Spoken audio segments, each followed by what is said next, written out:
guys, so I'm jumping straight into this tutorial. First I'm taking a light peach tan color and I'm drawing a circle to create our moon. Then I'm fading the color inward using water to lighten up the paint.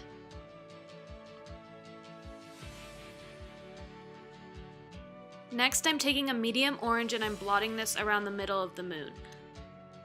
I started at the left, and as I brought the color towards the right, I sort of created this circle that you see here.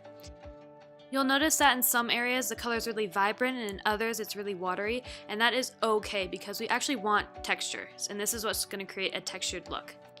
I'm taking a yellow and I am putting it inside that circle-ish sort of shape that we created earlier. We're basically going to be blotting the whole entire time throughout this entire painting. I'm taking the orange we just used previously and just kind of putting it at the bottom there. Also, I'm so sorry I'm going to say blotting a lot, but hey, that's what we're doing. We're blotting. And now I'm blotting a warm brown, and I'm using it at the bottom, and I'm also going to bring it up at the top too. I'm taking a watered down burnt sienna color and painting it at the bottom. Then I'm grabbing that color again and I'm dabbing it on top of the watery area so the color can expand.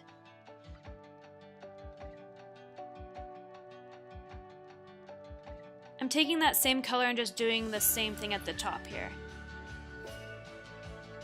Also adding a little bit of water to diffuse that color into the other colors. I'm painting over the light areas with that yellow that we used earlier. I'm also going to use it to create little dots on top of the burnt sienna at the bottom and the top.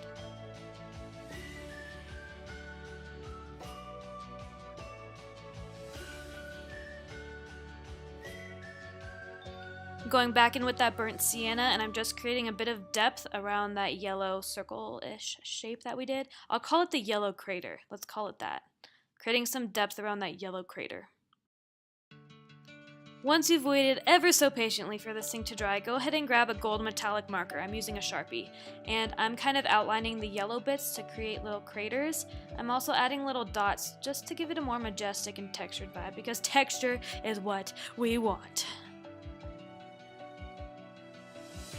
I'm also kind of making up my own craters, like putting them in random spots, so just do whatever you want to do with your moon. You can add a bunch, you can add a little bit, it's all up to you in the end.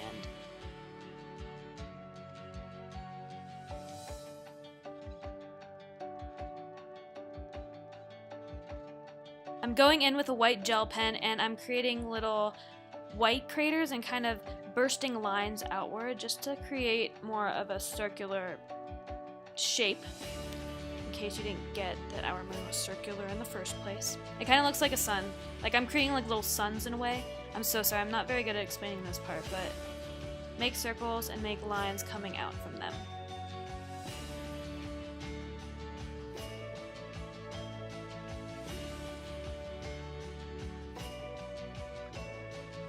I don't want the white to stand out too much, so I'm taking a mustard colored pencil and coloring over the white. Next I'm using a burnt red color and I'm just defining the edges and the darker areas even more to give it a bit more depth.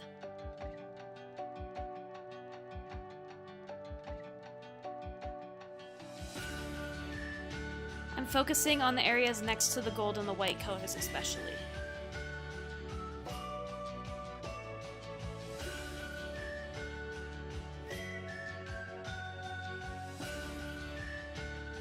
This is my favorite part. I'm taking my white gel pen and I'm creating a bunch of white dots. They show up really well on the darker colors, so I'm making sure to add a lot on those red areas.